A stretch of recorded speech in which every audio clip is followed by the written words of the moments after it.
Bonjour à toutes et à tous. Nous sommes le 10 février 2023.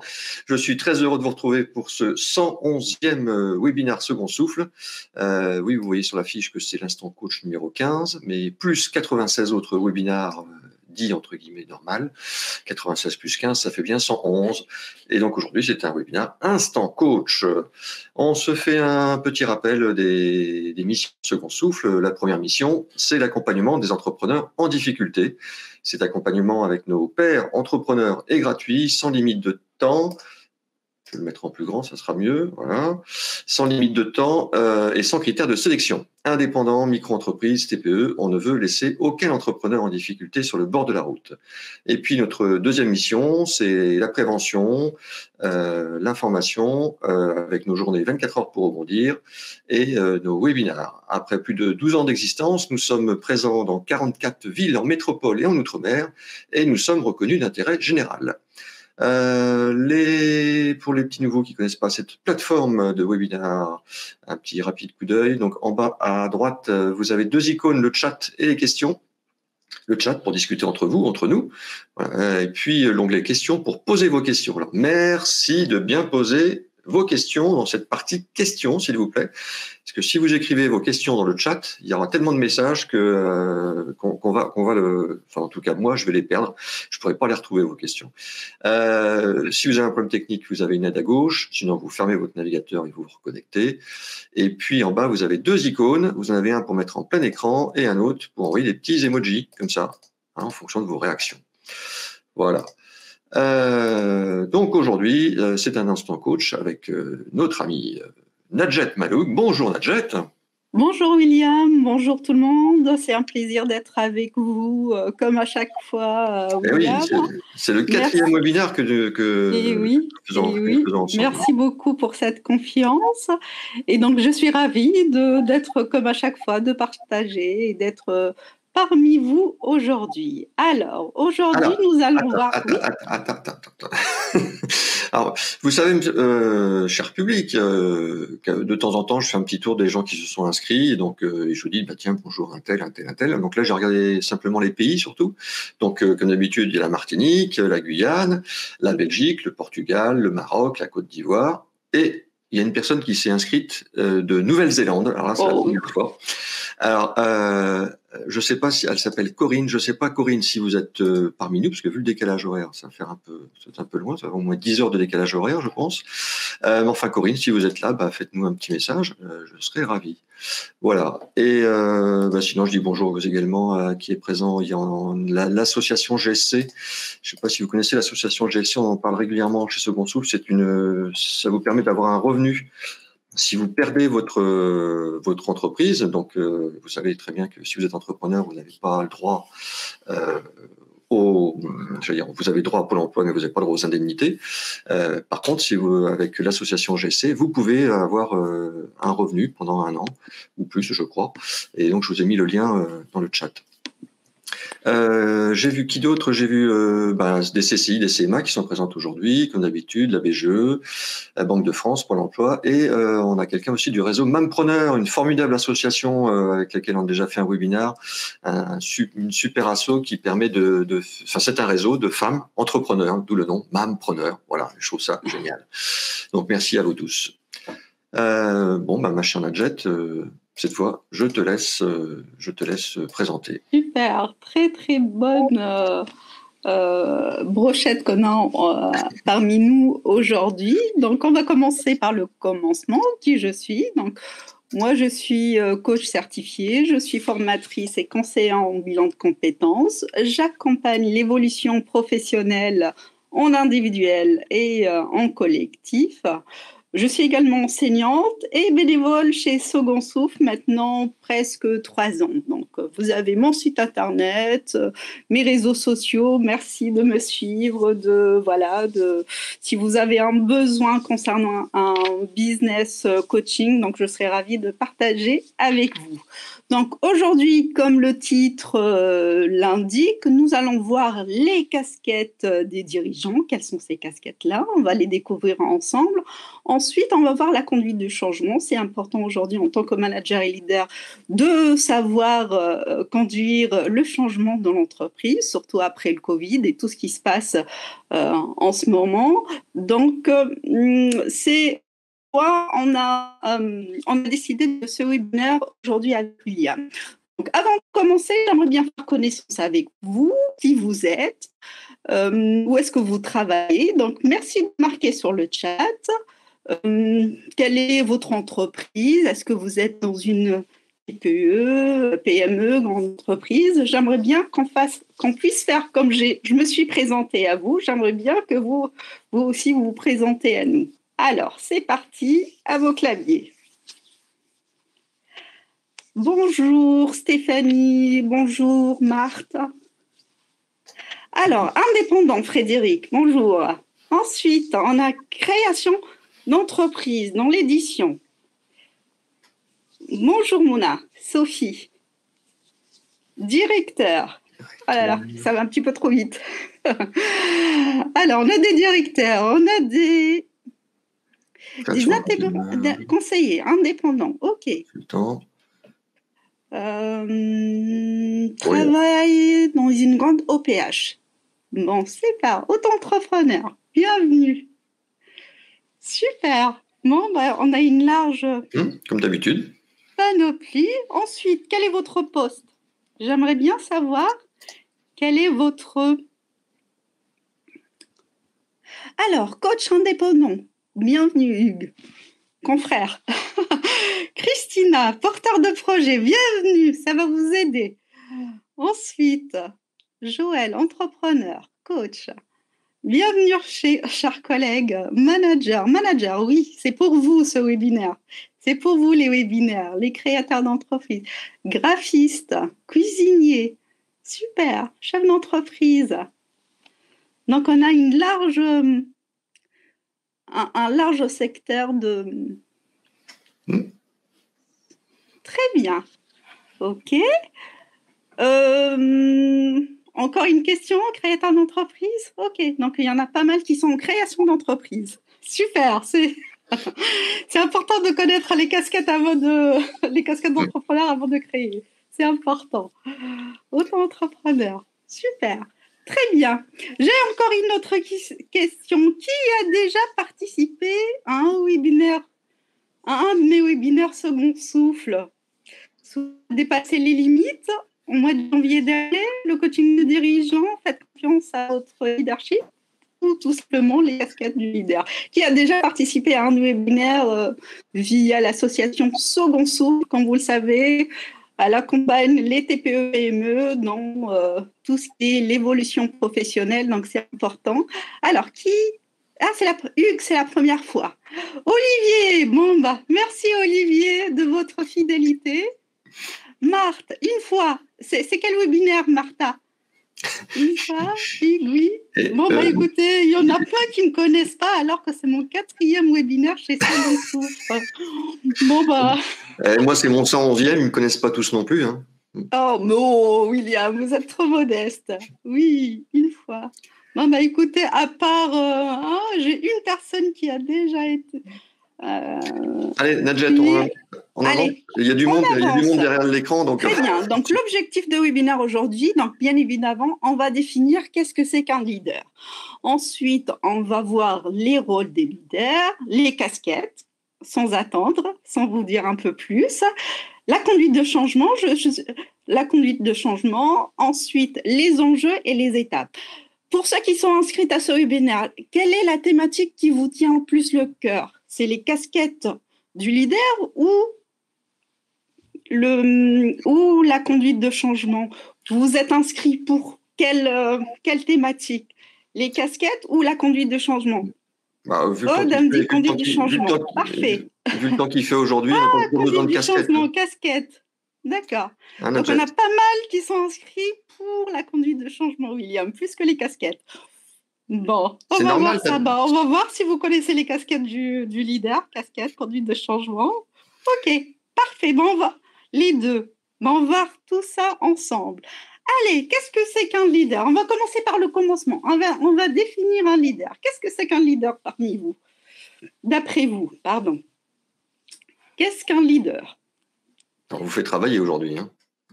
Et puis oui, comme à chaque fois, avec moi, c'est le participatif. Hein, comme vous le savez, à chaque fois, je vous intègre dans mon webinaire. Alors, capacité à communiquer. Quelqu'un qui fait embarquer, oui, tout à fait. Une personne forte. Ouh, je ne sais pas si je suis forte, moi. Hein. Forte de proposition. Charisme, ok. Qu'est-ce qu'un leader? Vous aimez les webinaires Second Souffle? Alors abonnez-vous à la chaîne YouTube Second Souffle. Il suffit de cliquer sur l'icône Second Souffle juste ici et de vous abonner. Merci. Donc on a des connaissances, le charisme qui revient encore une fois. C'est motiver les autres, la posture, bien évidemment. Hugues, Hugues, vous êtes coach, vous le savez un petit peu, je pense. Alors, porte l'énergie, ok. Donc, on a pas mal de personnes qui ont coach, tout à fait, Hugues. Un leader est aussi coach, et je pense que là, vous avez une partie par rapport à la thématique qu'on va voir ensemble. Ok. Très bien. Donc, on avance, sinon William, il va dire on va être en retard. Donc, un leader, c'est celui qui influence un groupe de personnes pour atteindre un objectif. C'est celui qui dirige, c'est celui qui motive et fédère autour de lui. Et il a un engagement fort pour atteindre un objectif fixé. C'est aussi un gestionnaire, une personne qui est sélectionnée ou nommé pour un poste de direction au sein de l'entreprise. C'est quelqu'un qui a des compétences techniques et relationnelles bien spécifiques qui lui permet d'avoir cette posture de leader. Un leader, bien évidemment, c'est un visionnaire.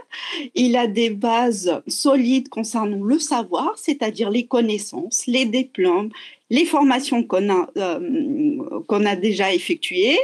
Un savoir-faire, c'est-à-dire vraiment la technique, le savoir-être, bien évidemment, le savoir-être personnel, relationnel, se comporter dans le groupe et tout ça, et surtout le savoir-faire faire le travail par les autres, déléguer, etc., etc. C'est aussi un individu qui est inspirant, qui donne envie de travailler avec lui, qui fait beau temps ou mauvais temps. Donc, un leader, si on résume, c'est quelqu'un qui fédère, qui motive, qui dirige et quelqu'un qui a des compétences spécifiques concernant le savoir, le savoir-faire et le savoir-être qui lui permet de diriger un groupe de personnes. Est-ce que vous êtes d'accord avec ça ou pas? Oui?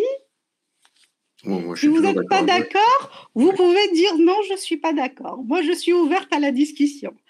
Ensuite, d'après vous, quelles sont les caractéristiques et les compétences qu'un leader doit avoir? Alors, c'est parti. Quelles sont les compétences et les caractéristiques qu'un bon leader doit intégrer dans sa façon de faire, de son façon d'être, etc., etc. Alors, écoute assertive, d'accord, et dit... Sophie aussi nous dit patience, Myriam. C'est tout? Bienveillance, ok. Patience, écoute active.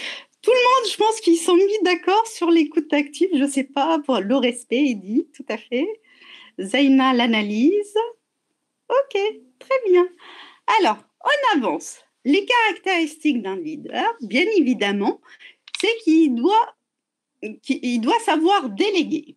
C'est vrai qu'on est leader, le plus gros boulot se repose sur nos épaules, mais on doit aussi savoir déléguer, être un bon communicant, dire ce qu'on fait et faire ce qu'on dit. C'est important d'avoir une communication claire avec ses collaborateurs, avoir une bonne connaissance de soi et connaître ses limites pour les développer ou les faire monter en compétences. Une bonne capacité d'influence, c'est-à-dire le charisme, on va en parler un peu plus en détail juste après. Le respect des autres, et ça je l'ai vu dans le chat, et inspire le respect. C'est important qu'un leader doit être qui respecte et inspire le respect. Les compétences qu'on recherche aujourd'hui, c'est vraiment la capacité décisionnelle, capacité de trancher s'il y a un litige, l'intégrité, la fiabilité, mais aussi la capacité de résoudre les problèmes. Donc, parmi les compétences, c'est savoir résoudre un problème. La capacité aussi d'encadrer, d'enseigner et l'art de diriger, tout dépend comment comment on dirige les autres. Et si vous voulez savoir un peu plus sur cette thématique, je vous laisse voir ma vidéo sur faire confiance à votre leadership. Et là, on a vu pratiquement les 5 façons pour diriger une équipe. Je n'en dis pas plus. Il y a une vidéo là-dessus avec Second Souffle. Alors, êtes-vous d'accord par rapport aux compétences et caractéristiques? Si vous voulez rajouter d'autres, ok, moi je suis ouverte, il n'y a pas de souci, on peut rajouter d'autres thématiques. Oui, ok, bon, Joël, il est d'accord avec nous. Ensuite, quel est le rôle du leader? Maintenant, on va vu les caractéristiques, les compétences. Quel est notre rôle? Quel est votre rôle à vous? Parce que je pense que la plupart d'entre vous, il y a même des créateurs d'entreprises, j'ai vu, il y a des créateurs d'entreprises. Quel est votre rôle, à votre avis? Inspirer, Eddy nous dit. Inspirer, Stéphanie, guider, encourager, oui, tout à fait. Vision, oui, c'est ce qu'on a dit, vision, valoriser, oui, tout à fait. Bah, Eddy, je vous laisse ma place, venez. il a tout donné, Eddy, il a tout. Bah, Eddy, venez prendre ma place. Donner l'impulsion aussi, merci. Stéphanie, fédérer aussi, Shan. Ok, très bien. Alors, c'est parti. Quels sont les rôles de leader? On va les voir ensemble. Donc, bien évidemment, notre rôle, c'est piloter, c'est-à-dire fixer les objectifs et contrôler les résultats, organiser, répartir et coordonner le travail, déléguer, et il y en a beaucoup qui ne savent pas déléguer. J'en ai pas mal des personnes que je coach en ce moment. Leur problème, c'est qu'ils ne savent pas déléguer. Donc, un bon manager doit savoir déléguer. Animer, c'est-à-dire mener et mobiliser les hommes, diriger, prendre des décisions pour réaliser les objectifs, contrôler, bien évidemment, contrôler le travail, les objectifs à atteindre et solutionner les problèmes. Mais pas que, un rôle de leader aussi, c'est anticiper. C'est aussi anticiper et prendre des décisions sur le développement stratégique de l'entreprise, analyser les besoins et pour atteindre le résultat de l'entreprise, mettre en place des actions marketing. On peut avancer la vidéo, s'il vous plaît, William? La diapo, voilà.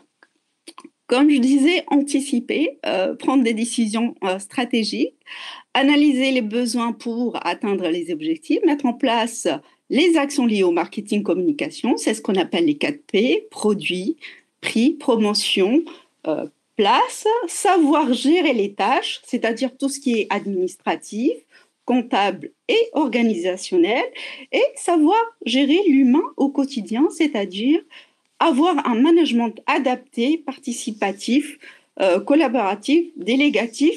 Tout dépend de notre style de management. Donc, allez voir, faites confiance à votre leadership. Il y a tous les styles de management sur cette vidéo.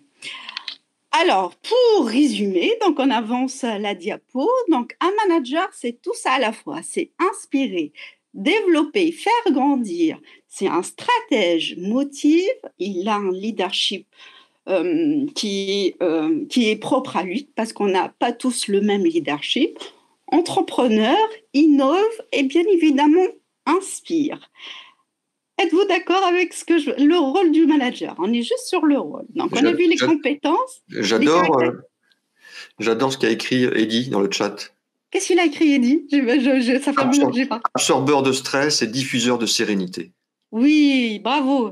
Si vous arrivez à faire ça dans vos équipes, Eddy, Je lui ai dit, mais franchement, bravo, hein, il faudra nous donner le. C'est vraiment le problème du siècle, comment c'est le stress, c'est vraiment le. Êtes-vous d'accord avec. Oui, ça s'apprend, tout à fait, Frédéric. Êtes-vous d'accord avec ce qu'on a vu, le rôle du manager? On a vu les caractères, les compétences, les caractères et le rôle. D'y arriver, oh, bah écoutez, en tout cas, rien que d'en parler, c'est déjà, il y en a beaucoup qui en parlent pas beaucoup concernant le stress de travail. Et vous, vous avez pris l'initiative d'en parler, c'est que je sais que, bravo Eddy, c'est ce qu'on recherche dans ces webinaires aussi, l'interaction avec le public. Donc merci pour cette proposition. Alors, on revient sur les rôles. Êtes-vous d'accord avec tous les rôles que je viens citer? Ou s'il y a d'autres rôles, peut-être j'ai oublié d'autres rôles. Oui? Bon. Ok, parfait. Oui, aussi Frédéric. Alors maintenant, qu'est-ce que c'est que le leadership? Donc on a vu le rôle, les compétences, les caractéristiques d'un leader. Qu'est-ce que c'est que le leadership? Qui peut répondre à cette question? Et pour ceux qui ont regardé la vidéo sur Faites confiance à votre leadership, j'en ai déjà parlé dans cette vidéo. Il y avait une personne qui a déjà regardé un webinaire. Donc, je ne sais pas si c'est le webinaire sur le leadership ou un autre webinaire. Donc, normalement, j'ai répondu à cette question dans le webinaire sur le leadership. Capacité de mobiliser, diriger l'équipe, ok. Non, le leadership, qu'est-ce que c'est? Pourquoi on dit telle personne est leader et pas une autre personne? Comme vous savez, le leadership, ça se travaille. Hein, c'est pas quelque chose, le charisme, d'accord. C'est pas quelque chose, on peut avoir un charisme, hein, mais c'est quelque chose qui n'est pas figé. On peut travailler dessus.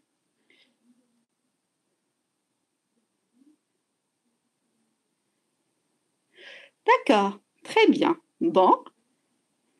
Capacité de diriger, oui. Là, vous êtes dans le rôle. Hein. Là, vous êtes dans le rôle. Alors, le leadership, j'avais déjà répondu à cette question-là dans un précédent webinaire, c'est la combinaison de l'équation valeur, attitude et comportement. Donc, valeur, c'est-à-dire les valeurs de l'individu par rapport à notre famille, l'environnement, l'éducation, mais aussi les valeurs de la société. Comme on sait aujourd'hui, les valeurs de la société française ne sont pas pareilles que les valeurs de la société japonaise ou allemande ou autre, hein, on est bien d'accord. Et aussi les valeurs de l'entreprise, qu'on appelle ça la culture d'entreprise. Donc, le leadership, c'est tout d'abord la valeur de la personne, de la famille, de la société, la bonne concordance entre ces trois valeurs-là. Ensuite, l'attitude, c'est notre jugement face aux choses et aux situations. Donc, notre jugement donc, par rapport aux situations qu'on rencontre, les personnes avec qui on travaille, face au travail, mais aussi face au changement dans l'entreprise. Et le comportement, c'est-à-dire, c'est les actions. Comment on se comporte, c'est les actions qu'on met en place. C'est pour ça que je vous dis, c'est très important de bien se connaître ses forces, mais aussi connaître ses limites pour travailler dessus, se poser les bonnes questions. Est-ce qu'aujourd'hui, mon entreprise, elle est, on va dire, mon entreprise aujourd'hui, est-ce qu'il n'y a pas d'autres choses qui vont survenir dans le court, le moyen ou le long terme qui pourra mettre en danger mon entreprise? Il faut poser les questions, mais de façon, on va dire, de façon pas récurrente, mais voilà, il faut toujours se poser des questions par rapport à ce qu'on fait, ce qu'on est, et est-ce qu'il y a la possibilité de faire mieux, de changer, mais aussi, voilà, rester dans une quête d'amélioration par rapport aux nouvelles compétences et dans le travail et l'amélioration de nos performances individuelles. Donc, quand on dit leadership, c'est l'équation entre les valeurs, l'attitude, c'est notre jugement et l'action ou la conduite qu'on mène dans l'entreprise. Et la bonne concordance entre les valeurs, l'attitude, les valeurs, nos valeurs à nous, notre attitude face aux gens et changement et le bon comportement adapté face à ça, ça nous donne une légitimité, un leadership qu'on peut inspirer et fédérer autour de nous. Est-ce que c'est clair? Est-ce que vous êtes d'accord?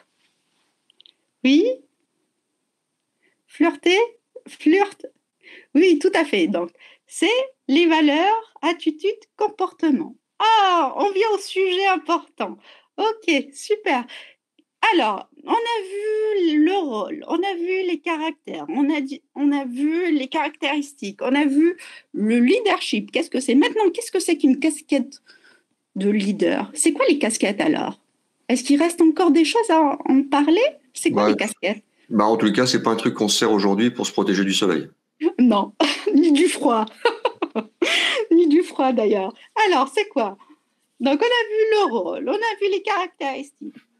On a vu vraiment qu'est-ce que c'est que le leadership, quelles sont les compétences des leaders. Et c'est quoi les casquettes au juste? Qu'est-ce que c'est les casquettes? Non? Est-ce qu'il y a d'autres choses à rajouter? Alors, les casquettes, c'est l'image perçue. Oui, presque. Oui. Ouais. C'est comme dans l'armée, il y a un chef, un sous-chef. Tout à fait. Les étiquettes, qui nous dit Anne, Frédéric, les différentes manières. Attends, ça va trop vite, j'arrive pas à finir la phrase. Garde, polyvalence des compétences. D'accord? Les différentes manières sur une personne en face. Qu'est-ce que c'est qu'une casquette alors? On a eu, allez, le rôle, les compétences, les caractéristiques. C'est quoi une casquette, d'après vous? Ouais, une fonction. C'est le chef. La fonction, oui, on s'approche. Je ne sais pas, Olivier, on s'approche. Merci, Olivier. C'est quoi une casquette? On n'est pas encore dans le A. Couvre-chef, oui, je suis d'accord. C'est un couvre-chef. Bravo, Hugues. Alors, tout simplement, la casquette, oui. Ils sont en train de faire il doit s'adapter. Alors, donc, c'est très important, il faut être au clair entre les rôles, les caractéristiques, les compétences et qu'est-ce qu'un leadership. Et ça, je vous ai expliqué tout au début. J'ai voulu vraiment clarifier ça avant qu'on rentre dans les casquettes. Les casquettes, c'est tout simplement la posture à adapter. Et aujourd'hui, et je peux en discuter si vous avez d'autres postures, aujourd'hui, les casquettes est égale aux postures du dirigeant ou du manager ou du futur, parce qu'il y a des créateurs en cours de création d'entreprise. Donc, on a 3 casquettes principalement. Si vous connaissez d'autres postures, ok, je peux. Donc, aujourd'hui, on va parler des 3 casquettes qui sont la casquette de commandant. Donc, en tant que leader, vous avez une casquette qui s'appelle la casquette de commandant. La casquette de leader, on va voir un peu plus, et la casquette de coach. Qu'est-ce que c'est qu'une casquette de commandant? Qu'est-ce que c'est que la casquette? C'est quoi la casquette de coach et du leader? D'après vous, c'est quoi ces casquettes-là? À quel moment on doit être des commandants, à quel moment on doit être des leaders et à quel moment on doit être de coach? Donc, les casquettes, c'est tout simplement la posture qu'on adapte à chaque fois qu'on est amené. Alors, le leader, il motive, décide, responsabilité qui incombe. C'est ça? L'autorité, me dit. Coach, il conseille. Frédéric, un coach, il conseille jamais. Hein. Je suis coach de formation. J'ai la casquette d'une conseillère, mais j'ai pas la casquette. En tout cas, pas dans mon métier de coach. Management, ça, regardez la vidéo, faites confiance, tout ce qui est management. Regardez la vidéo sur Faites confiance à votre leadership, j'ai bien détaillé là-dessus. Leader mène, directive passe, coach accompagne, commandant encadre. Ok, très bien. Bon, on va voir ça. Donc, on va commencer par la première casquette qui est la casquette de commandant. Donc, si on remonte un petit peu dans le temps, donc la posture de commandant nous fait penser un peu près à la posture de contremaître des années 50 dans le développement de l'industrie. Je ne sais pas si vous avez regardé le film Le temps moderne de Charlie Chaplin. C'est le monsieur qui est un petit peu musclé avec les moustaches, qui est avec le bâton derrière les ouvriers. Il faut, voilà, productivité, rendement et voilà. Et Charlie Chaplin, il a fait un très très bon film. Donc voilà, ça nous ramène un petit peu à cette posture-là, mais bien évidemment, cette posture-là, elle est obsolète aujourd'hui. Donc aujourd'hui, cette posture-là, elle est obsolète. La seule fois où je vous recommande de prendre cette posture ou mettre cette casquette, c'est quand, dans la fixation de le cadre de fonctionnement commun. Donc dès le départ, je vois des...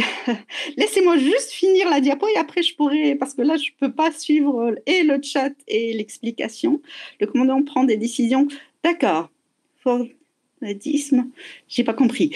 Donc, la casquette de commandant, vous pouvez la prendre en tout départ, quand vous prenez la fonction, c'est dans la fixation du cadre de fonctionnement. C'est important d'avoir un cadre de fonctionnement pour que tout le monde sait ses devoirs et ses obligations.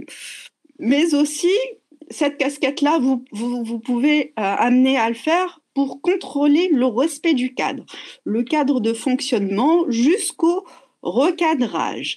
Mais aussi, cette casquette-là, vous pouvez l'utiliser dans la gestion d'urgence. Quand il y a une urgence, c'est la casquette de commandant, c'est à vous de prendre les devants concernant les urgences.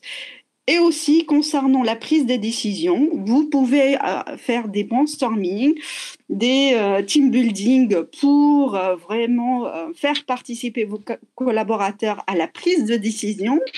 Mais s'il y a une divergence, s'il y a un mécontentement, c'est votre rôle de trancher concernant la décision. C'est pour cela, là, ici, vous êtes dans le commandement. Donc, les 4 fois qu'on peut vraiment prendre cette posture-là ou mettre cette casquette, c'est dans la fixation du cadre commun, le contrôle du cadre du fonctionnement, la gestion d'urgence et dans la prise des décisions, s'il y a un dilemme, s'il y a vraiment un litige. Êtes-vous d'accord avec cette casquette-là? Est-ce que ça vous parle un peu plus? On est bien d'accord. Ok. Ensuite, il y a une deuxième casquette, c'est la casquette du leader. On a vu qu'est-ce que c'est que le leadership. Maintenant, on va voir la casquette de leader. Donc, comme on a vu, un leader, c'est l'alignement, comme je vous ai dit, valeurs, compétences et comportements. Donc, l'alignement entre ses pensées, l'acte et comportement. Par exemple, si je pense quelque chose, mais je ne montre pas l'exemple dans mes actes, mes collaborateurs, il va y avoir un problème de crédibilité. Pareil, si je ne pense pas, mais je fais, mais mon comportement ne mène pas. Donc, aussi, c'est pas bon. Et si mon comportement n'est pas aligné avec mes pensées, mes actes, donc aussi, il y a un problème de crédibilité. Donc, un leader, c'est l'alignement entre ses pensées, l'acte et le comportement. On doit montrer l'exemple.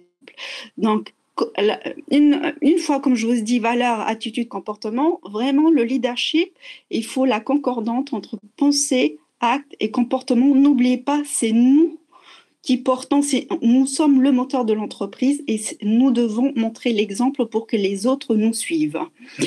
Mais aussi entre deux grands paramètres influents de la relation interprofessionnelle qui est tout simplement la chaleur humaine et la valeur perçue. D'après vous, qu'est-ce que c'est que la chaleur humaine et qu'est-ce que c'est que la valeur perçue? Est-ce que vous avez déjà entendu parler de ces deux paramètres très influents dans notre manière, dans notre relation avec l'autre et surtout dans le cadre professionnel? Oui, moi je suis plein de chaleur humaine, Nadja. Oui, ça se ressent, William. Les valeurs, suivre, faire suivre. Oui, tout à fait, Olivier. Tout à fait. Donc, c'est important. Donc, après qu'on ait aligné pensée, acte, comportement, donc il y a la chaleur humaine. Oui, mais pas de leadership. Le leadership, c'est ça, c'est la concordance entre valeurs, actes et comportements. Alors, on a avancé parce qu'il nous reste aussi la conduite de changement à aborder ensemble. Donc, la chaleur humaine, c'est être clair avec ses valeurs. On est bien d'accord. Le sens qu'on donne à ce qu'on fait, à notre vision, envie de transmettre et partager et communiquer autour de nos valeurs pour que nos collaborateurs se reconnaissent en nous. Comme exemple, la valeur de la liberté, de l'empathie, de partage. C'est très important. Il faut savoir que nous ne sommes pas au-dessus du cadre, mais dans le cadre. Un bon leader ou un bon manager, il ne doit pas s'échuter au-dessus de ses collaborateurs, mais avec eux. Donc, développer le travail collaboratif, comme je vous ai dit, on est avec eux, on n'est pas au-dessus du cadre. Ils se mobilisent pour nous, mais nous aussi, on se mobilise pour eux. C'est important. À chaque fois où vous allez être au clair avec vos valeurs, vos valeurs, et vous allez développer un pourquoi encore plus fort que l'atteinte des objectifs ou suivre une méthodologie. Comme l'explique Simon Sinek dans sa théorie du cercle d'or, je ne sais pas si vous connaissez cette théorie, à chaque fois où vous allez travailler votre pourquoi, à chaque fois où vous allez être plus influent et vous allez fédérer plus autour de vous, comme je vous ai dit, c'est encore plus fort que mettre des objectifs à atteindre ou une méthodologie à suivre. Est-ce que c'est clair? L'empathie sèche, un bon leader n'est pas toujours forcément. On va voir ça. On n'a pas encore fini notre... Est-ce que c'est clair? La chaleur email, c'est simplement les valeurs qu'on a envie de partager autour de nos collaborateurs. Et comme je vous ai dit, on n'est pas au-dessus du cadre, mais on travaille avec eux et il faut travailler le pourquoi qui est plus puissant que comment faire la méthodologie et qu'est-ce qu'on fait. Ensuite, la valeur perçue. Donc, la valeur perçue, c'est ce que les gens perçoivent de nous. Est-ce qu'on est capable de gérer des situations, y compris l'atteinte des objectifs et notre capacité à donner confiance. Donc, on peut être diplômé Bac plus 5, plus 6, je ne sais pas ce que vous voulez, mais voilà, c'est la valeur que les autres ont de nous. Donc, c'est important. Donc, c'est la capacité de gérer des situations, d'atteindre des objectifs, mais aussi de donner confiance. Donc, si la chaleur humaine, elle est forte, elle est supérieure aux compétences perçues, et la compétence perçue, elle est faible, on va développer la pitié chez nos collaborateurs. Ils vont dire, bah oui, lui, il est sympa, mais finalement, on n'arrive pas à faire du chiffre. C'est ce qu'ils vont voir de nous. Si la chaleur humaine, elle est forte, on est vraiment sympathique, on est voilà, compréhensif, mais la valeur la compétence perçue, elle est non, le contraire. Si la chaleur humaine est faible et la compétence perçue est forte, donc on est dans l'objectif obligé, on voit pas les autres, on reconnaît pas les autres, on n'encourage pas les autres, donc on va développer la jalousie dans notre équipe. Et la bonne, en fait, si vous avez une chaleur humaine forte, c'est-à-dire vous avez des valeurs fortes, des convictions fortes, mais aussi vous avez une compétence perçue, c'est pas par rapport à vos diplômes ou ce que vous faites, c'est par rapport aux autres voix de vous, qui est aussi forte. Là, vous allez développer l'admiration, pardon. Vous allez devenir inspirant et là, vous êtes dans le plein leadership. Est-ce que c'est clair entre la valeur perçue et la chaleur humaine? Ça fait partie, c'est le leadership. C'est vraiment la concordance entre pensée, acte, comportement, mais aussi la chaleur humaine, qui sont nos valeurs propres à nous, mais aussi la valeur perçue chez les autres. Est-ce que c'est clair? Est-ce que vous êtes d'accord? Christina nous dit oui, c'est clair. Parfait. On passe à la casquette de coach maintenant. Qu'est-ce que c'est qu'un coach? Alors, la troisième casquette, donc comme je vous ai dit, la casquette, c'est la posture. Donc, il y a 3 postures ou 3 casquettes. Le commandant, quand il y a la gestion d'urgence, quand vraiment le respect du cadre, etc., etc. Le leader, c'est les valeurs plus la chaleur humaine, et la casquette du coach, c'est tout simplement faire développer les compétences chez nos collaborateurs, faire grandir. Il faut qu'ils soient au centre de mais vraiment au centre de notre démarche de leader. Les responsabiliser, les rendre autonomes pour qu'ils n'ont plus besoin de nous seulement qu'en cas de besoin. Les entreprises qui ont compris l'importance d'impliquer ses collaborateurs dans la vision et le développement de l'entreprise, les motiver, les encourager à prendre des initiatives, ce sont les entreprises les plus performantes sur le marché. Ce sont mais vraiment les entreprises qui impliquent leurs collaborateurs mais vraiment dans le développement, ce sont les entreprises les plus performantes. Et je vous donne l'exemple donc par rapport au classement, le magazine Management, le top en fait en tête de classement où les entreprises qui sont les plus performantes, on trouve les entreprises aussi où il fait bon à vivre, c'est-à-dire il n'y a pas de problème, il y a des bonnes conditions de travail, comme aux États-Unis. Google, on sait que Google offre un cadre de travail, mais vraiment, on va dire, idéal, hein, c'est ce on peut dire. Hein, et ils ont la restauration gratuite, ils ont des aires de jeu, ils ont même des endroits où ils peuvent faire la sieste. Donc, et en France, on a Decathlon. Hein, Decathlon qui est, c'est là où il fait, mais vraiment bon à vivre. Donc voilà, donc c'est les entreprises qui intègrent, qui impliquent leurs collaborateurs dans vraiment le développement de l'entreprise, mais aussi les entreprises où il fait bon à vivre. Donc il est primordial aujourd'hui pour un bon leader ou un manager d'accompagner ces ressources vivantes pour se maintenir et se développer sur le marché.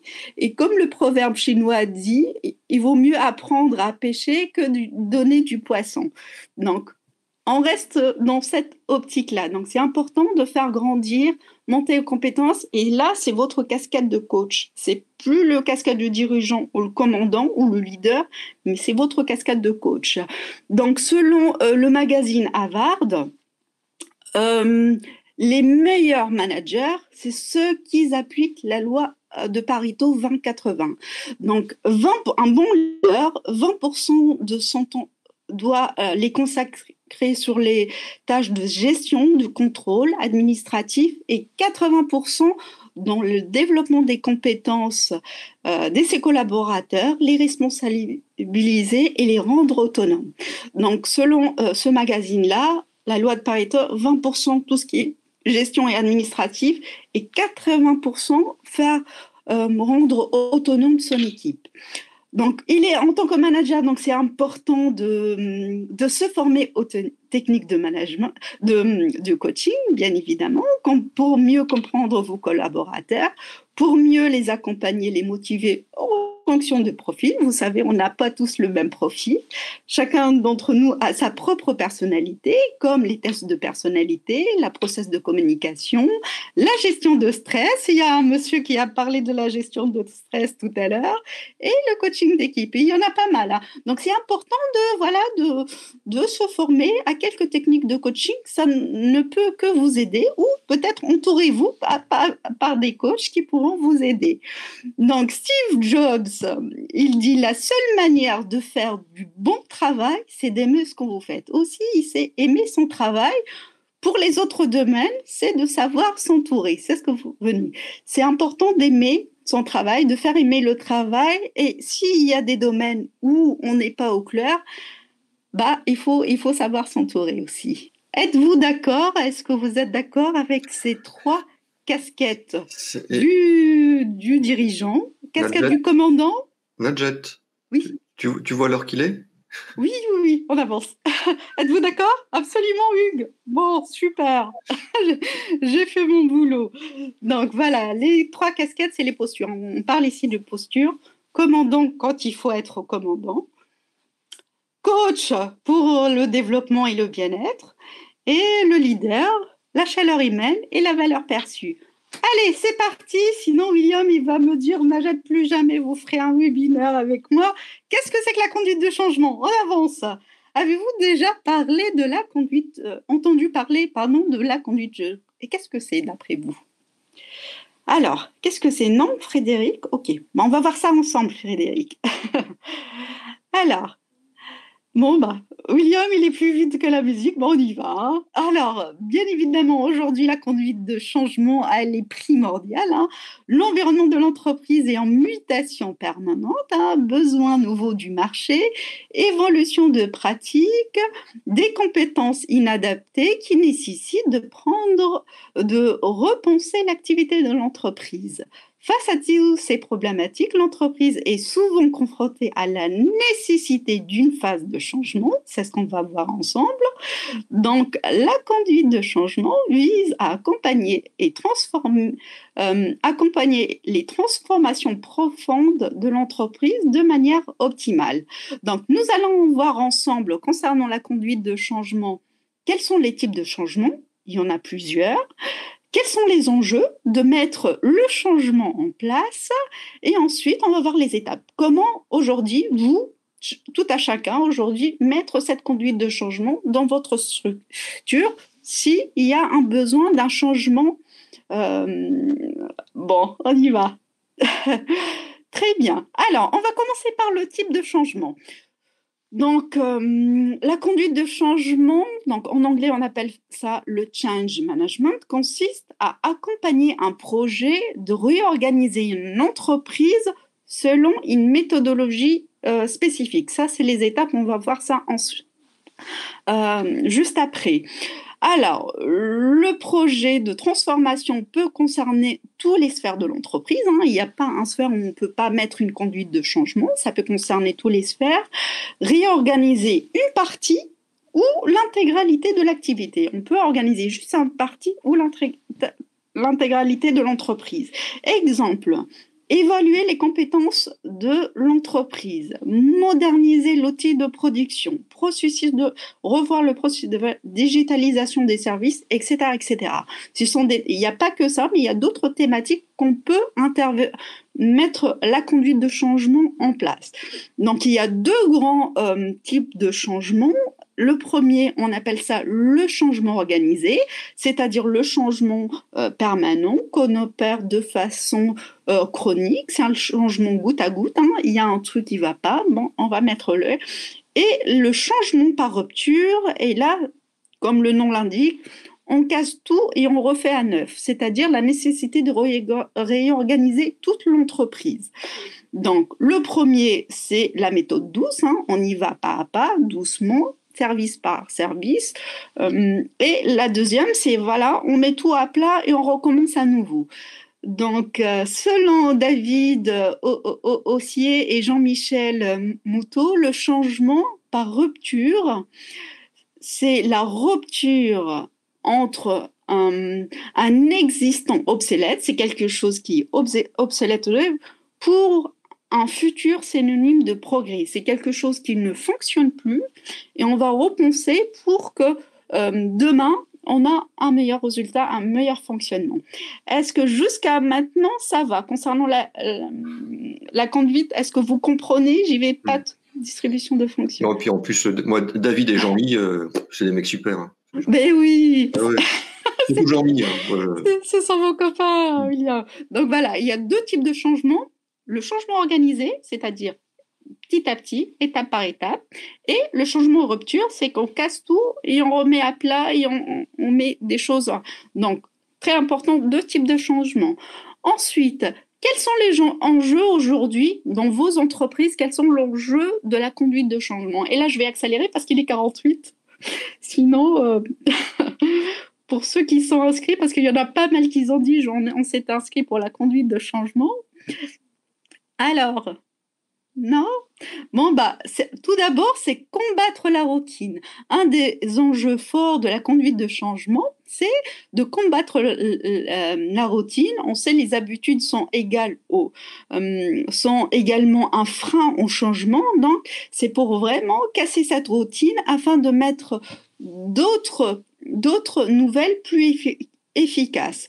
Faire évoluer les compétences, mais bien évidemment, évoluer les compétences de l'entreprise qui va de soi, formation des collaborateurs qui nécessite une réflexion et pour une réflexion inhérente pour le projet de conduite de changement. Donc, on a vu, c'est combattre la routine, évoluer les compétences, aussi l'importance d'inscrire le changement dans la durée. Et c'est le challenge de la conduite de changement. C'est le plus difficile même. Ancrer le changement et faire adopter les nouvelles pratiques sur la durée pour que l'entreprise puisse véritablement opérer sa mutation, d'où nécessite un pilotage, un accompagnement et de mesurer les résultats des actions, autant de missions qui incomblent le change management. Aussi, prendre en compte aussi, on ne va pas venir, bon, on casse tout, on remet, il faut aussi prendre en compte l'histoire et la culture générale de l'entreprise. Donc, prendre en compte des compétences qui sont déjà présentes, du type de management qui est déjà exercé dans l'entreprise. La conduite du changement sera abordée différemment au niveau de l'accompagnement, mettre des objectifs, des délais, des étapes et la mise en œuvre pour que le changement doit être adapté en fonction du contexte de l'entreprise. Donc, c'est important quand vous mettez la conduite de changement de prendre en compte aussi de l'histoire, de la culture de l'entreprise. Aussi, le changement va aussi permettre, un des enjeux, c'est générer l'adhésion, c'est-à-dire permettre à vos collaborateurs d'être des acteurs de changement. Aujourd'hui, le changement, on veut plus, voilà, c'est le siège qui décide. Moi, j'ai travaillé pendant quelques années chez Carrefour, je vais donner le nom, dans la grande distribution, mais c'était souvent le siège qui décide pour le terrain. Moi, j'étais manager terrain et souvent, il y avait un conflit entre ce qui est décidé dans des bureaux, tout beau, et entre ce qui se passe sur les terrains, il y avait pas vraiment une concordance. Donc, pour mener une bonne conduite de changement, c'est important de faire adhérer, fédérer et impliquer les collaborateurs terrain sur la conduite de changement. Donc, sur le plan méthodologique, c'est l'excellence opérationnelle qui repose sur le changement de paradigme. OK, est-ce qu'aujourd'hui, la façon que je pense, est-ce que demain, il n'y a pas autre chose à faire? Est-ce qu'il y a ouvrir aussi le champ de possible? C'est important. Mettre aussi les collaborateurs au premier plan pour favoriser bien évidemment l'intelligence collective, c'est l'implication des collaborateurs, mais aussi avoir un management plus participatif qui favorise l'initiative locale et la remontée de l'information terrain et améliorer les performances de l'entreprise. Et parmi le dernier enjeu, c'est monter une stratégie propre aux besoins de l'entreprise. Donc, la conduite de changement implique la prise en compte de toutes les dimensions de l'entreprise, y compris le facteur humain, le facteur culturel, organisationnel, mais aussi au niveau structurel. Est-ce que c'est OK pour les enjeux de la conduite du changement? Il y a une question de Frédéric. Oui. J'ai pas vu. Alors, je te la mets. C'est peut-on organiser peu à peu pour tout changer au final? Oui, tout à fait. C'est le changement organisé, non? Tout à fait, William. C'est le changement organisé. À chaque fois, on va changer un service. Et ça, on appelle donc dans votre cas, ça sera plutôt le changement organisé que le changement par rupture. Donc voilà, on a vu les enjeux. Les enjeux, ils sont vraiment majeurs, qui vaut de la survie de l'entreprise. Donc, êtes-vous d'accord pour les enjeux? On a vu les enjeux, pourquoi mettre le changement, et maintenant on va voir les étapes ensemble. Il nous reste 5 minutes. On va accélérer. Politique pas à pas, tout à fait. Ça peut durer, on peut continuer après 15 heures, mais à mon avis, il y a certaines personnes. Je vais essayer de vraiment, parce qu'il y en a pas mal dans le chat qui sont venus pour la conduite de changement. Alors, les étapes, connaissez-vous les étapes? Oui, la une, oui, la deux, la trois, écoutez, la 4, la 5, William, il est pressé. Alors, en tout, il y en a 7 plus une. En tout, donc, on va voir ensemble la méthode Kotler. Il y a 2 méthodes. Moi, là, je vous montre la méthode la plus développée, la plus complète. Il y a d'autres méthodes qui sont plus soft. Mais on va parler de la méthode Kotler. Donc, la méthode Kotler dit au début, donc, bien évidemment, on va détecter le besoin. On part toujours d'un besoin. Ça, c'est le niveau 0. Hein. Détecter le besoin, c'est le niveau 0. Ensuite, on va définir les objectifs, réaliser un diagnostic concernant le service qu'on veut changer ou réorganiser, constituer une équipe, définir une stratégie, le way, fédérer, impliquer les collaborateurs, suivre les changements, surtout avec des indicateurs, et à la fin, on crée le changement de l'entreprise pour que ça soit plus durable et plus performant. Alors, on va commencer par l'étape 0 ou l'étape 1. Donc, la première étape, on a dit, tout d'abord, on va identifier le besoin du changement. Identifier les raisons qui justifient le changement. On peut passer à l'autre diapo. William, c'est souligner la dimension d'urgence, donc c'est important, souligner la dimension d'urgence et les risques encourus en cas d'immobilisme. Je ne sais pas si vous connaissez l'entreprise Kodak, je pense que tout le monde, elle est où l'entreprise Kodak ? Aujourd'hui, elle était le leader de son marché dans les années 80, vous vous souvenez ? On a tous... Hein, moi, j'ai des souvenirs avec les appareils photo Kodak, surtout les jetables. À chaque fois que je partais en vacances, je prenais ces appareils-là. Donc voilà, Kodak, s'il a pu vraiment identifier le besoin, et je pense qu'il ne sera pas... clic-clac, oui, tout à fait, il dit. Donc, tout départ, c'est identifier les besoins. Donc, l'intérêt ici, c'est pouvoir organiser et piloter le changement quand celui-ci s'avère inévitable à la survie de l'entreprise. Donc, parfois, il vaut mieux mener une conduite de changement, c'est peut-être, ça va de la survie de l'entreprise. Ensuite, deuxième étape, c'est définir les objectifs à atteindre pour conduire le changement. Donc, définir les résultats à atteindre, fixer les objectifs, partager sa vision avec ses collaborateurs, concernant la nécessité et l'intérêt de transformer l'entreprise. L'intérêt ici, c'est fixer un cap, partager sa vision à l'ensemble de collaborateurs et bien évidemment, les objectifs, il faut que ça soit fait par la méthode SMART. Je vous ai mis le petit il y a une de mes vidéos, regardez, je ne sais plus laquelle, j'ai parlé de la méthode SMART.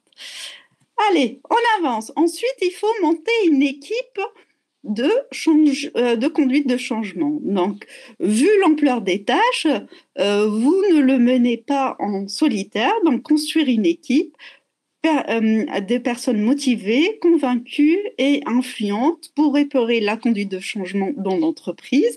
L'intérêt ici, faire du changement une véritable mission pour l'entreprise, s'organiser en mode projet, c'est important pour l'intelligence collective, autour de l'équipe. Donc ici, on va s'organiser en mode projet. Ensuite, dresser un état des lieux. Quatrième étape, dresser un état des lieux pour conduire le changement. À quel niveau l'entreprise se situe-t-elle aujourd'hui ? Quels sont mes points forts ? C'est le SWOT, force, faiblesse, opportunité et menace. Vraiment, ici, il faut faire un SWOT. Quels sont les facteurs favorables et défavorable au changement envisagé et quel impact le changement aura-t-il sur l'organisation, mes collaborateurs, mais aussi sur l'activité de l'entreprise. Donc ici, on va dresser un état de... L'intérêt ici, c'est effectuer un diagnostic pour évaluer les besoins d'évolution précis pour l'entreprise. Donc vraiment, ici, on va mettre un SWOT. Ensuite, après qu'on a vu le SWOT, force, faiblesse, opportunité, menace, on va élaborer un plan d'action de la conduite de changement. La conduite de changement donc s'opère par étapes, comme je vous ai dit, c'est étape par étape, ou par rupture, là on rase tout et on remet à neuf. Élaborer un plan d'action qui intègre les différentes phases du projet, donc les phases de projet qui parfois peuvent s'imbriquer, projet de transformation, les contraintes ainsi que les résultats attendus sur le court terme Bien évidemment, à chaque fois où vous atteignez les objectifs, il faut motiver l'équipe, les encourager de l'effort qu'ils ont effectué jusqu'à présent.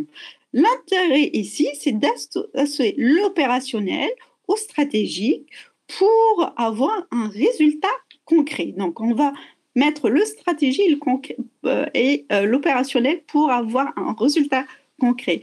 Ensuite, on va fédérer l'équipe. Donc ici, c'est vraiment, parfois on peut avoir des résistances au changement, hein, comme partout, peuvent être nombreuses pour amener les équipes dans le projet. Le rôle du manager est d'informer, de communiquer, de rassurer surtout et d'accompagner l'adhésion des collaborateurs est l'une des conditions requises pour la réussite du projet. Donc ici, on va prendre en compte du capital humain, l'associer à l'équipe dans le but de monter un projet, un projet d'entreprise, un nouveau projet d'entreprise.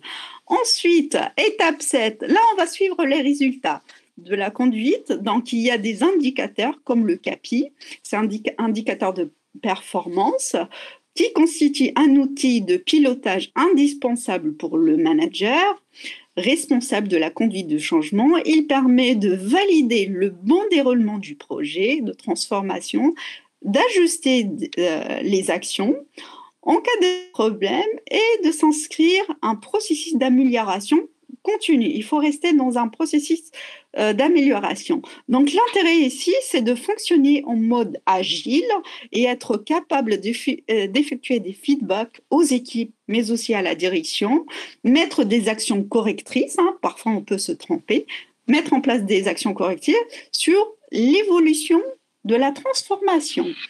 Et la dernière étape, étape 8, est ancrer le changement.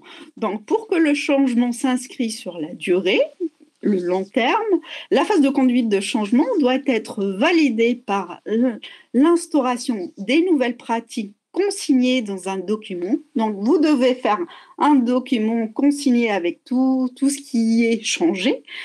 Alors, document de référence à partager avec l'ensemble des collaborateurs et de l'entreprise.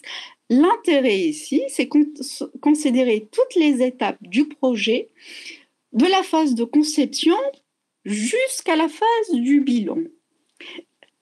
Est-ce que c'est clair pour vous? Est-ce que j'avoue que j'ai été un petit peu trop vite, mais vous avez la diaporama, vous pouvez la télécharger de ce soir, William, c'est ça, vous allez la mettre de ce soir. De ce soir, vous pouvez regarder, visionner cette vidéo. Donc là, je vous ai mis l'étape selon Kotler, c'est l'étape la plus longue, la plus développée, mais on va parler d'autres étapes. Donc, on va avancer un petit peu, on ne sait jamais s'il y a des questions. Donc, voici les étapes, comment s'organisent les étapes de changement. Donc, il y a deux méthodes. Donc, la méthode de Kotler, c'est ce que je viens de partager avec vous. Créer l'urgence, former une équipe, créer une vision, communiquer, fédérer, contrôler et ancrer. Donc, c'est les 8 étapes que je viens vous dire. Mais il y a une étape encore plus light qui s'appelle l'étape ADKAR qui sont de nombre de 5. Donc, c'est faire prendre conscience, mais vraiment désirer les étapes. Pourquoi? Il faut vraiment donner le pourquoi pour que pour l'équipe, pour les collaborateurs vous suivent. C'est le knowledge, c'est faire grandir, augmenter les compétences. Ability, c'est vraiment le comment, le pourquoi, c'est le plan d'action. Et à la fin, c'est renforcement, c'est-à-dire ancrer le changement. C'est un peu plus soft, on va dire, c'est la méthode plus soft, mais ça rejoint à la méthode Kotler qui sont les 8 étapes qu'on a vues ensemble. Voilà, c'est la fin de ces webinaires. À vos questions. Je ne sais pas si j'ai essayé d'être complète. Donc, oui, dites-moi si vous avez des questions, si ce webinaire a répondu à l'objectif à laquelle vous êtes inscrit au départ. Donc, je serai ravie. Donc, vous avez mes coordonnées. Vous avez, pour me contacter, si vous voulez mener une conduite de changement au sein de votre entreprise ou améliorer votre leadership. T'as Sabrina dans le chat qui a une question. J'ai pas vu. Alors, Sabrina, c'est quoi la question? Pouvez-vous, s'il vous plaît, nous indiquer au moins une référence d'études, livres, articles scientifiques, où pourrait-on approfondir les casquettes du dirigeant? Le livre de Kotler sur le changement, sur la conduite de changement. Le livre Alors, de c'est Kotler et Kotler Butler. ou Cotter? Euh, Kotler. Oui. C'est lui qui a mis la conduite. Et vous avez toutes les étapes. Là, je vous ai mis de façon soft, mais il parlait, mais vraiment les processus, comment intégrer. C'est Monsieur Cotter, c'est lui qui a incité. Donc, si vous voulez, il n'y a pas mieux que c'est lui parce que c'est lui qui a mis cette. C'est le livre que j'ai mis dans le chat tout à l'heure. Ah, bah, c'est parfait. Bah, William, il est. Tanagra nous disait Alerte sur la banquise, un ouvrage à lire. Et donc, c'est un ouvrage de John Cotter. Donc, je vous le remets dans le chat. Merci, William. Donc, et le lien que je vous mets, c'est vers le site Librairie Indépendante. Hein, toutes les librairies françaises qui sont indépendantes pour faire marcher le petit commerce. Voilà, c'est pour ça que je ne vous mets pas un lien Amazon ou autre. Bah écoutez, s'il y a d'autres questions auxquelles on n'a pas répondu parce que vous les avez mis dans le chat, donc on les a loupées, mettez-les bien dans les questions. En attendant, moi je vous parle des prochains webinars. Il est là, voilà. Donc ça, c'était aujourd'hui. La semaine prochaine, on parlera cybersécurité, un tout autre sujet. Les questions à se poser pour bien se prémunir et faire bien déjà d'une part faire ses sauvegardes, c'est mon point principal. Et c'est valable pour les entreprises comme pour les particuliers, ce qu'on va dire la semaine prochaine. Et je peux vous dire que le nombre d'attaques depuis un an a grandement augmenté. Pour donner un exemple, nous chez Second Souffle, on reçoit 400 attaques par semaine. Oula. Ça va être quoi la conséquence? Avec s'ils arrivent à rentrer, ils nous bloquent notre site et tout est à refaire. Voilà, par exemple.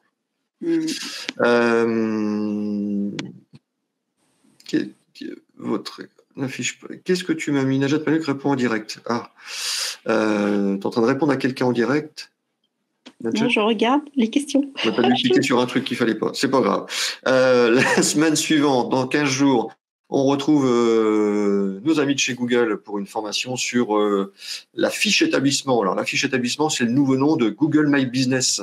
Vous savez, c'est quand on est sur Google Maps ou quand on fait une recherche sur Google, vous pouvez avoir une fiche établissement où les gens peuvent mettre, par exemple, un restaurant, peuvent mettre des photos, peuvent mettre un lien vers leur site internet, leur numéro de téléphone, etc. Donc, c'est ça la fiche établissement, anciennement appelée Google My Business. Et donc, notre ami Fabien de chez Google nous parlera de comment s'en servir pour son entreprise. Voilà. J'ai pas une nouvelle question, non? Tout est bon? Eh bien, écoutez, comme d'habitude, à la fin de ce webinaire, vous serez redirigé vers le site Second Souffle. Vous verrez ces deux magnifiques visuels des prochains webinaires. Il n'y a plus qu'à cliquer dessus pour s'inscrire. Et puis, moi, je vous envoie d'ici ce soir un petit mail quand le replay et le montage est fait pour vous dire qu'il est disponible et qu'en même temps, vous pourrez donc télécharger les magnifiques diapositives que vous a fait Najat aujourd'hui, rien que pour vous. Oui. Alors, merci encore à toi, Najat. Merci à toi, William. C'est un plaisir de partager comme à chaque fois. Eh oui, partager également. Merci à vous toutes et à vous tous. Je vous souhaite un excellent week-end et je vous dis à la semaine prochaine. À bientôt, William. Au revoir.